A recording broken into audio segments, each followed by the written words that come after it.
오라, 우리가 여호와께로 돌아가자. 여호와께서 우리를 찢으셨으나 도로 낫게 하실 것이요, 우리를 치셨으나 싸매어 주실 것임이라. 여호와께서 이틀 후에 우리를 살리시며 셋째 날에 우리를 일으키시리니 우리가 그의 앞에서 살리라. 그러므로 우리가 여호와를 알자. 힘써 여호와를 알자. 그의 나타나심은 새벽빛같이 어김없나니 비와 같이, 땅을 적시는 늦은 비와 같이 우리에게 임하시리라 하니라. 기도하고 말씀 나누겠습니다.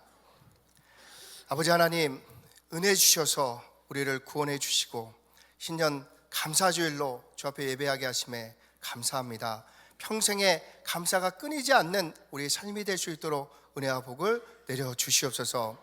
아버지 하나님, 이 시간 하나님 말씀을 대언합니다. 주께서 함께하여 주셔서 하나님의 마음이 잘 드러나는 시간 되게 하여 주시옵시고, 그 말씀이 우리의 심령 가운데 영이요 생명이요 진리로 새겨져서 한 주간 우리의 삶이 아버지 하나님을 닮아갈 수 있도록 주께서 역사하여 주시옵소서.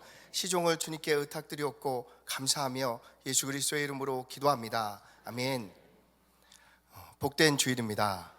우리 주 예수 그리스도의 은혜와 평강이 가득하시길 축원드립니다.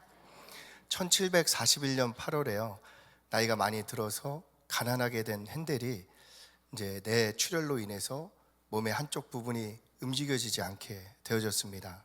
40년 동안 영국과 유럽에서 오페라 음악을 작곡함으로써 큰 명성을 얻었었는데, 그러한 일들이 굉장히 더덥게 여겨지는 시간을 보내고 있었습니다.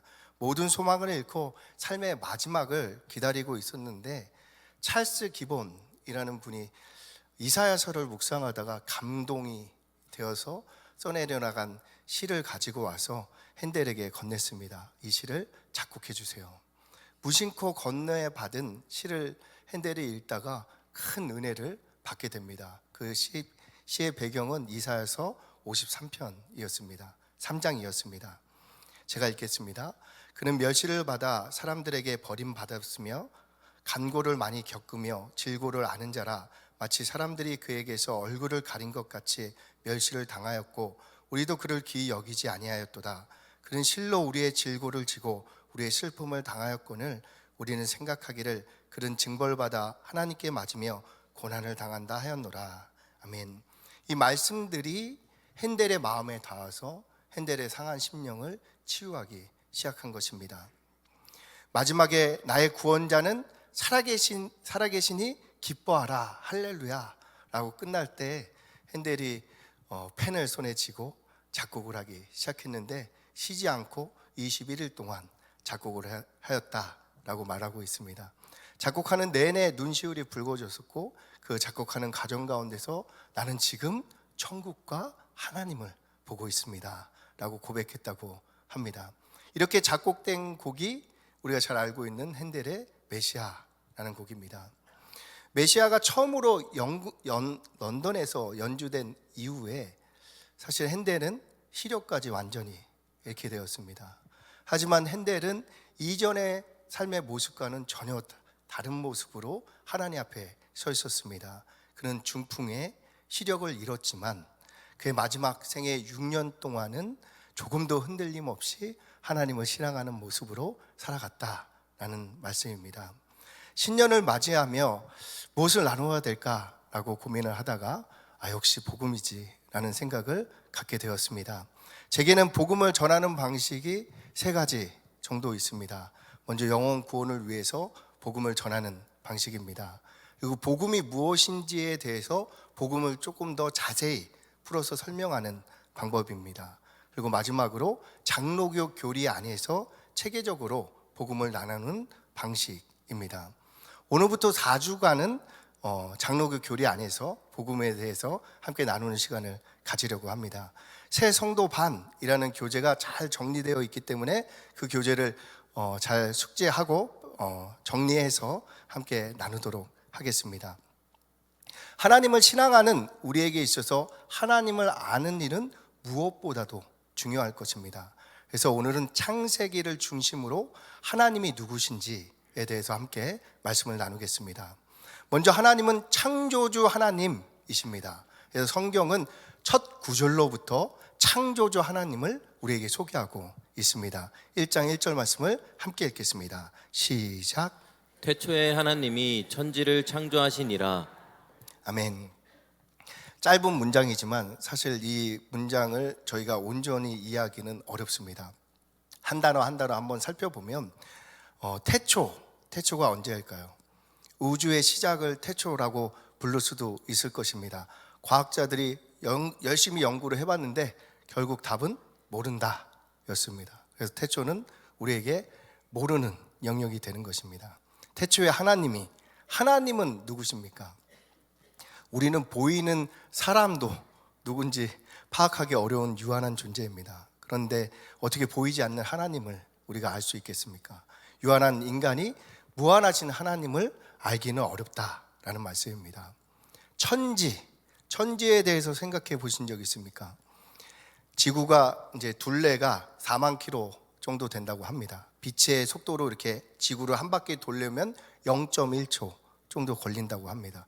0.1초 걸리는 이 빛의 속도로 200억 년을 쉬지 않고 달리면 우주의 직경이라고 하는 것이죠. 그럼 그 넓이와 높이와 길이를 우리가 생각해 본다면 우주는 알 수 없다라는 결론을 내게 되는 것입니다. 그리고 마지막으로 창조는 무엇입니까? 과학 만능 시대에 살고 있습니다. 그래서 무엇이든지 만들어낼 수 있을 것 같지만 사실은 피를 만들 수 없기 때문에 여전히 우리는 헌혈과 수혈을 하고 있는 것입니다. 즉 창조의 비밀도 우리는 알 수 없다라는 결론입니다. 때문에 창세기 1장 1절은 우리의 지성으로는 도저히 이해할 수 없는 영역임을 고백할 수밖에 없습니다. 그래서 하나님은 분석의 대상이 아니라 믿음의 대상인 것입니다. 창세기 1장 1절을 믿느냐 믿지 않느냐에 따라서 인생은 굉장히 다른 모습이 되어질 것입니다. 하나님이 창조주 되심을 믿지 않는 사람들에게 인생은 우연의 산물입니다. 그래서 우리 인생의 주인이 자기 자신이 되어서 자기의 뜻대로 인생을 살아내야 하는 것입니다. 하지만 인간이 인생의 주인이 될 수 있겠습니까? 오래전 여러 번 들었던 예화인데요. 한 아들이 사법고시에 합격한 거죠. 아마도 세계를 다 가진 기분이 들었을 것입니다. 온 가족이 축하하기 위해서 식사를 하는 가정에 얼마나 기쁘고 행복한 순간이었겠습니까? 근데 그 길에 모든 가족이 죽게 되어졌습니다. 이처럼 인간은 무력해서 한 치 앞도 알 수 없기 때문에 자기 인생을 책임질 수 없다라는 결론을 내게 될 수밖에 없습니다. 반면에 하나님이 우리의 창조주 되심을 믿는다면 우리는 하나님의 말씀을 전적으로 신뢰할 수밖에 없습니다. 세상의 모든 제품은 사용 설명서가 있습니다. 고가의 제품을 사용할수록 우리는 설명서를 잘 숙지한 다음에 사용하게 될 것입니다. 망가지면 손해가 크기 때문입니다. 이와 같이 하나님을 자신의 창조주로 믿는다면 하나님께서 우리에게 허락하신 인생이라는 제품의 사용 설명서인 성경을 우리는 반드시 신뢰하며 따라가게 되는 것입니다. 이것이 인생이라는 최고의 제품을 망가뜨리지 않고 바르게 사용할 수 있는 방법이기 때문입니다. 누구나 인생을 후회하는 순간을 경험하게 됩니다. 왜 그렇습니까? 돌이킬 수 없기 때문입니다. 다시 시작할 수 없기 때문입니다. 하지만 창조주 하나님께는 능치 못할 일이 없습니다. 소망을 완전히 잃어버린 요셉, 다윗, 다니엘이 하나님, 창조주 하나님을 의지하자 그들에게 새로운 일이 시작되게 되어졌습니다. 이사야서 43장 말씀을 교독해 보겠습니다. 너희는 이전 일을 기억하지 말며 옛날 일을 생각하지 말라. 보라, 내가 새 일을 행하리니 이제 나타낼 것이라. 너희가 그것을 알지 못하겠느냐? 반드시 내가 광야의 길을 사막의 강을 내리니. 장차 들짐승 곧 승냥이와 타조도 나를 존경할 것은 내가 광야의 물을 사막의 강들을 내어 내 백성 내가 택한 자들에게 마시게 할 것임이라. 이 백성은 내가 나를 위하여 지었나니 나를 찬송하게 하려 함이니라. 아멘. 이처럼 우리가 창조주 하나님을 의지하게 될 때 하나님을 찬송할 수밖에 없도록 우리에게 새 일을 행해 주신다 라고 말씀해 주고 계십니다. 25년도 창조주 하나님을 의지하심으로 말미암아 낙심과 낭망한 그 자리에서 일어나 새롭게 도전하시는 우리 모두가 되시길 예수님의 이름으로 축원드립니다. 두 번째로 하나님은 부성과 모성을 함께 지니신 분이십니다.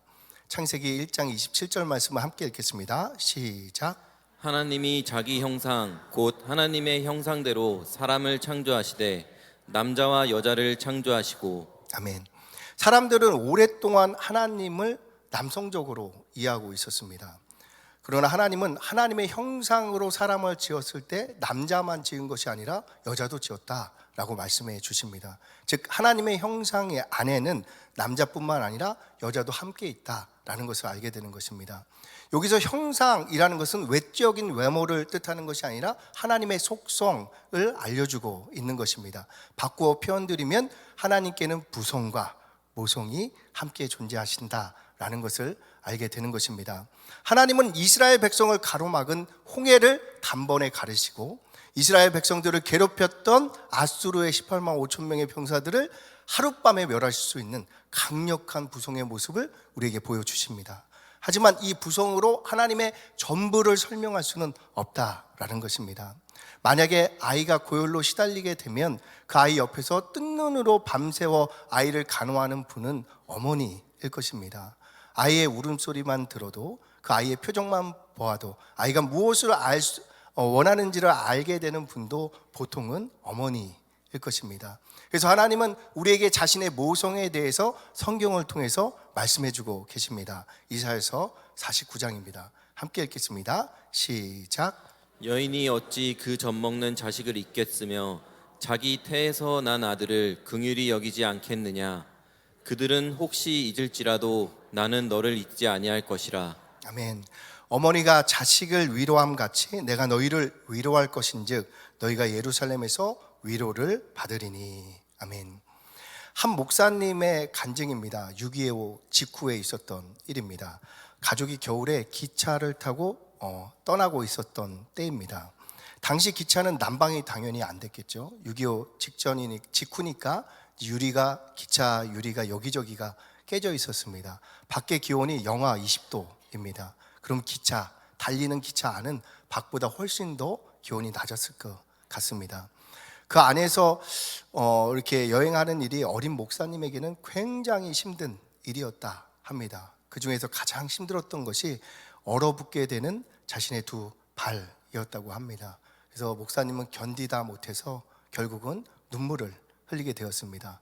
옆에서 목사님과 함께 있던 어머니는 이 모습을 보고 말없이 자신의 버선을 벗어서 목사님의 발에 신겨 주었습니다.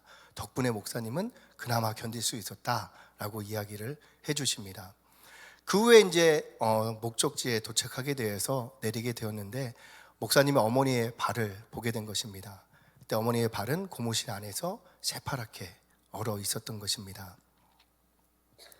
만약 목사님 옆에 계셨던 분이 아버지였다면 사내가 그것도 못 견디냐, 일어나서 제자리 뛰기를 하면서 땀을 내봐라 라고 얘기해 주실 수도 있었을 것입니다. 하지만 모성은 다릅니다. 스스로 강해져라, 이겨내라, 꾸짖기보다는 사랑으로 감싸주는 것입니다. 사랑하는 자녀의 발이 따뜻할 수 있다면 자신의 발이 얼어서 터지는 것쯤은 전혀 문제 삼지 않는 것입니다. 이와 같이 모성이 하나님께 있기에 성자 예수님께서 우리를 살리기 위해 자신의 몸이 터지고 피 흘리는 일을 전혀 문제 삼지 않았던 것입니다. 우리의 인생이 실패하여 산산조각 났을 때, 그래서 절망 중에 눈물 흘릴 수밖에 없을 그때에 하나님은 견뎌라, 힘내라 말씀만으로 우리를 위로하지 않습니다. 모성의 하나님은 우리의 절망 속에 친히 찾아오셔서 우리와 함께 속상해 하시고 우리와 더불어 아파하시는 것입니다. 그리고 자신의 생명으로 우리를 치유하시고 다시 시작할 수 있도록 우리 옆에서 우리를 일으켜 세워주시는 것입니다. 모성의 하나님이 우리의 하나님 되심을 믿고 누리시길 예수님의 이름으로 축원드립니다. 세 번째로 하나님은 복 주시는 하나님 되십니다. 함께 말씀을 읽어보겠습니다. 시작. 하나님이 자기 형상 곧 하나님의 형상대로 사람을 창조하시되 남자와 여자를 창조하시고 하나님이 그들에게 복을 주시며. 아멘. 하나님이 인간을 창조하신 후에 첫 번째로 행하신 일이 인간에게 복 주심이었습니다.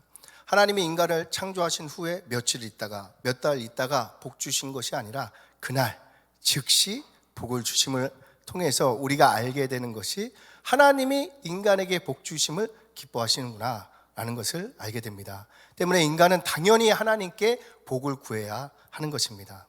하지만 기복주의는 배격해야 할 것입니다. 왜냐하면 기복주의는 하나님이 아닌 그 복 자체를 목적으로 삼기 때문입니다. 우리는 복을 사랑하는 것이 아니라 복 주시는 하나님을 사랑하는 것입니다. 우리가 더 하나님을 알기 원하고 사랑하게 될 때에 하나님이 기꺼이 넘치는 복을 우리에게 부어주심으로 당신이 복 주시는 하나님 되심을 우리에게 친히 증거해 주시는 것입니다. 네 번째로 하나님은 훈련시키는 하나님이십니다. 말씀을 함께 읽겠습니다. 시작. 여호와께서 아브라함에게 이르시되 너는 반드시 알라 내 자손이 이방에서 계기되어 그들을 섬기겠고 그들은 400년 동안 내 자손을 괴롭히리니. 아멘. 하나님이 아브라함에게 주신 말씀입니다. 그러니까 아직 아브라함의 자손이면 이스라엘 백성들이 이스라엘 백성들은 아직 형성되기 전인 거죠.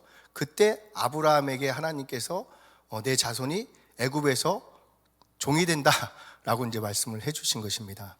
이스라엘 백성은 하나님께서 특별히 선택한 민족들입니다. 시편 121편을 보면 이스라엘 지키시는 이는 졸지도 아니하시고 주무시지도 아니하신다라고 말씀하고 있습니다. 이렇게 하나님께서 지키시고 보호하시는 이스라엘 백성들이라면 이 땅에서 호의호식 해야 할 것 같지 않습니까? 그러나 하나님은 이스라엘 민족이 형성되기도 전에 그들을 위한 노예의 훈련을 예비해 놓으신 것입니다. 왜 그렇습니까?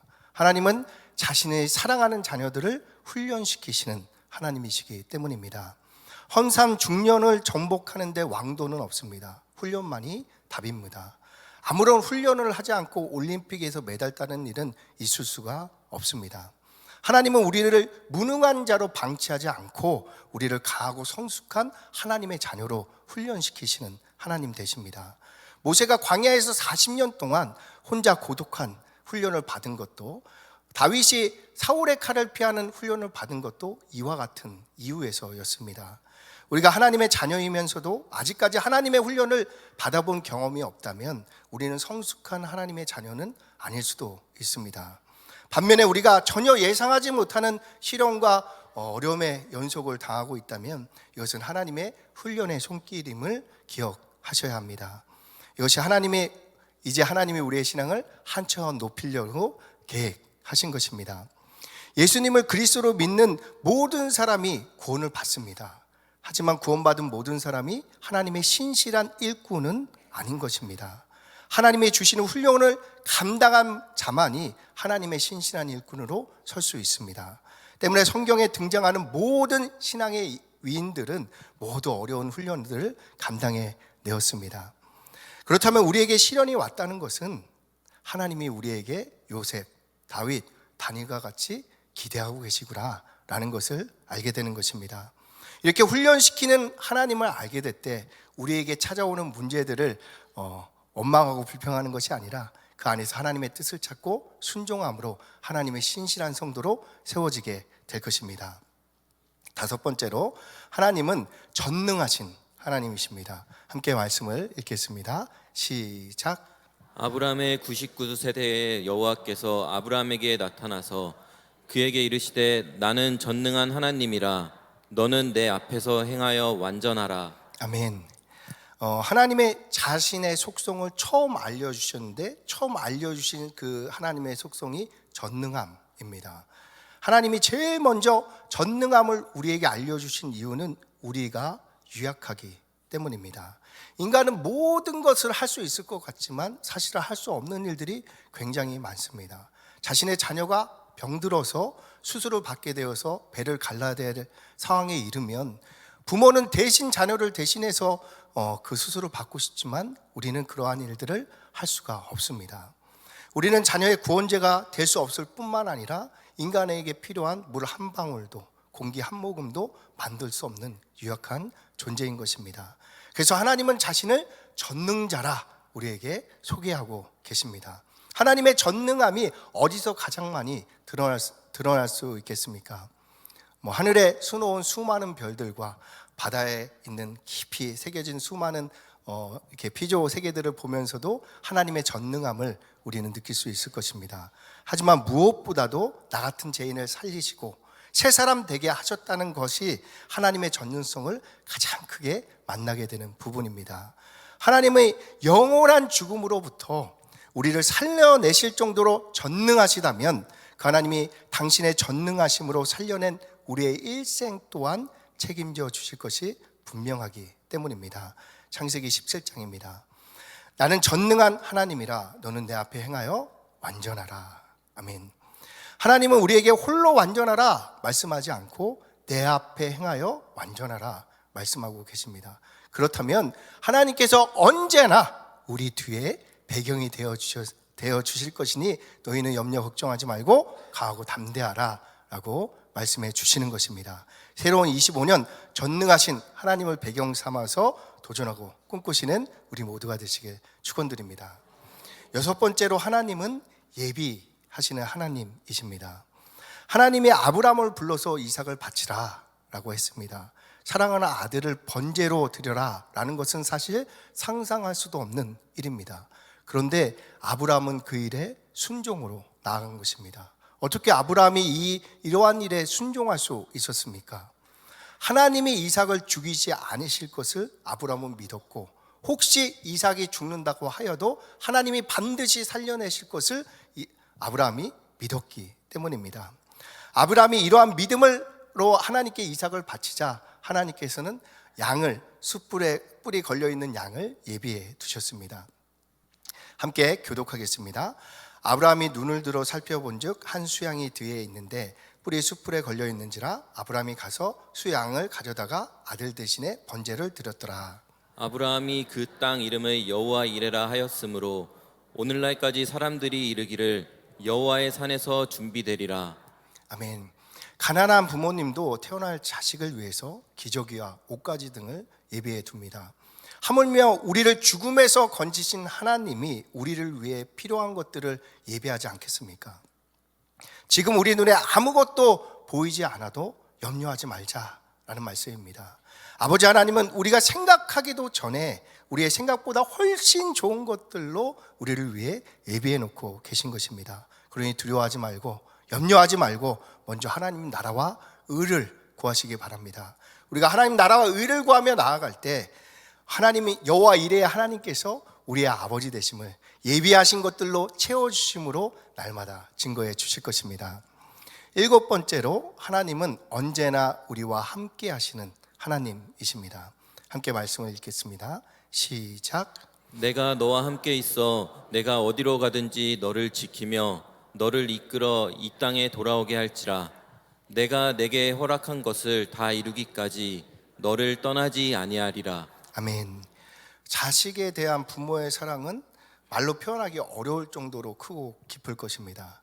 그러나 부모가 아무리 자식을 사랑한다고 하여도 언젠가는 자식과 떨어지게 되는 것입니다. 이것이 인간의 인생일 것입니다. 하지만 시간과 공간을 초월해 계신 하나님은 영원한 분이시기 때문에 영원토록 우리와 함께 주십니다. 다윗이 이러한 하나님을 찬양했습니다. 교독하겠습니다. 주께서 나의 앞뒤를 둘러싸시고 내게 안수하셨나이다. 이 지식이 내게 너무 기이하니 높아서 내가 능히 미치지 못하나이다. 내가 주의 영을 떠나 어디로 가며 주의 앞에서 어디로 피하리이까. 내가 하늘에 올라갈지라도 거기 계시며 스올에 내 자리를 펼지라도 거기 계시니이다. 내가 새벽 날개를 치며 바다 끝에 가서 거주할지라도 거기서도 주의 손이 나를 인도하시며 주의 오른손이 나를 붙드시리이다. 아멘. 이렇게 주님께서 우리와 동행하시는 분이심을 알게 되었다면 우리에게 시련과 어려움이 왔을 때 우리는 근심하고 염려할 필요가 없다라는 것을 알게 됩니다. 왜냐하면 우리와 함께 하시는 하나님께서 우리에게 불행을 주시는 하나님이 아니심을 우리가 알고 있기 때문입니다.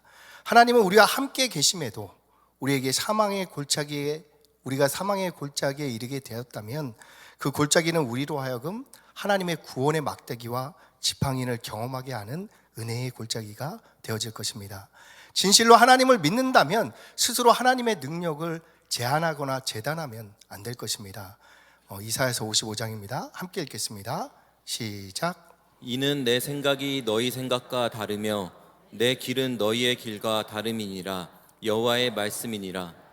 이는 하늘이 땅보다 높음 같이 내 길은 너희의 길보다 높으며 내 생각은 너희의 생각보다 높음이니라. 아멘.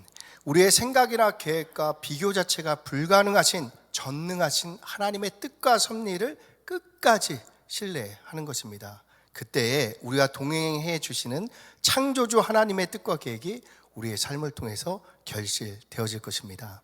8번째로 마지막으로 하나님은 우리에게 져주시는 하나님이십니다. 우리가 잘 알고 있듯이 야곱이 씨름한 상대는 하나님이셨습니다. 그리고 야곱이 씨름에서 이기게 되었죠. 그리고 얻은 이름이 이스라엘입니다. 이스라엘의 이름의 뜻은 하나님과 겨루어 이겼다라는 뜻을 갖고 있습니다. 사람이 어떻게 하나님과 겨루어서 이길 수 있습니까?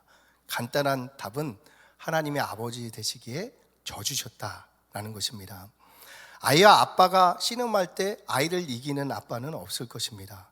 이와 같이 하나님은 우리의 아빠 되시기에 언제나 우리에게 져주시는 것입니다. 우리는 친한 친구가 불편한 요청을 한 3번 정도 하게 되면 그 친구를 멀리 하게 될 것입니다. 반면에 우리는 하나님께 얼마나 불편한 기도를 많이 하고 있습니까? 그럼에도 하나님은 우리를 피하지 않고 그 기도에 응답해 주십니다. 하나님이 우리에게 져주시는 하나님이시기 때문입니다. 우리는 똑같은 잘못을 몇 번 정도 용서할 수 있습니까? 만약에 우리 주변에 이게 전과자 분이 한 분이라도 계시면 우리는 아마 그분을 멀리 피하게 될 것입니다.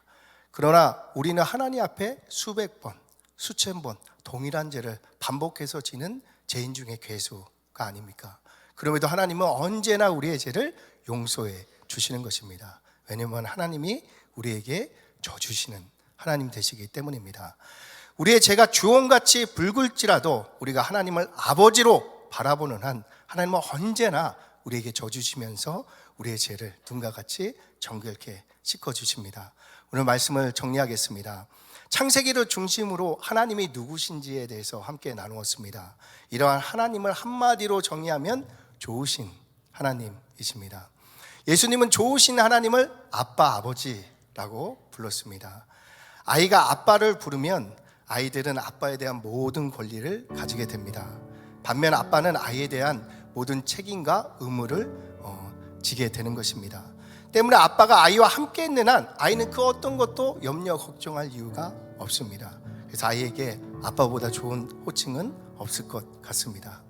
하나님이 우리의 아빠입니다. 우리를 위해 온갖 책임과 의무를 다 감당해 주시는 사랑의 아빠 되시는 것입니다. 이사야서 43장입니다. 야곱아 너를 창조하신 여호와께서 지금 말씀하시느니라. 이스라엘아 너를 지으신 이가 말씀하시느니라.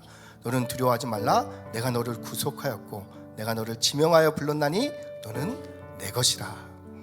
하나님이 수십억 인구 가운데 우리를 특별히 지명해서 불러주셨다라고 말씀해주고 계십니다. 이사야서 49장입니다. 여인이 어찌 그 젖먹는 자식을 잊겠으며 자기 태에서 난 아들을 긍휼히 여기지 않겠느냐. 그들은 혹시 잊을지라도 나는 너를 잊지 아니할 것이라. 내가 너를 내 손바닥에 새겼고 너의 성벽이 항상 내 앞에 있나니. 아멘. 어린 자녀를 키우는 주부에게 자녀를 잊은 적이 한순간이라도 있습니까?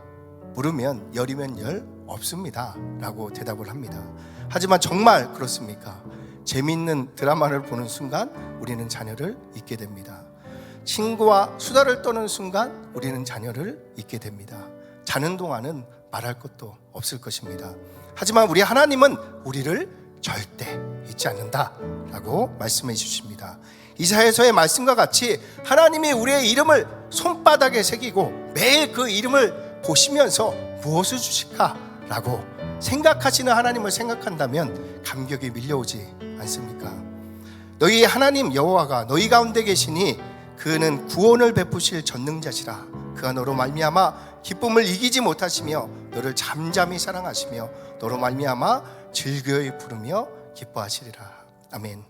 우리로 인해 기쁨을 이기지 못하며 즐거이 노래 부르시는 하나님이 지금 우리의 아빠로 우리와 함께 하십니다. 25년도 우리와 함께 하시는 아빠 하나님을 의지하심으로 강하고 담대한 신앙의 여정을 누리시길 예수님의 이름으로 축원드립니다.